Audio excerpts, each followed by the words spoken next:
یک دختر جوان آلمانی که به نظر میرسد سالها به وسیله یک زوج بوسنیایی مورد بدرفتاری قرار گرفته بود نجات داده شد.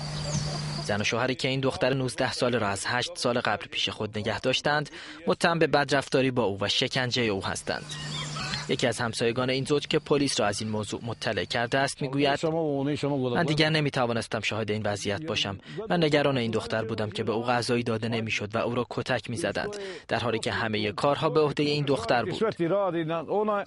این همسایه همچنین شاهد بوده است که این زوج دختر جوان را به عرابه میبستند و او را مجبور به کشیدن عرابه میکردند.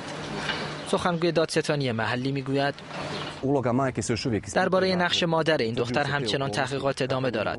او به عنوان شاهد ماجرا تحت بازجویی است. مادر این دختر جوان همسر سابق مردی است که به بدرفتاری با او متهم است و در نزدیکی خانه او زندگی میکرد.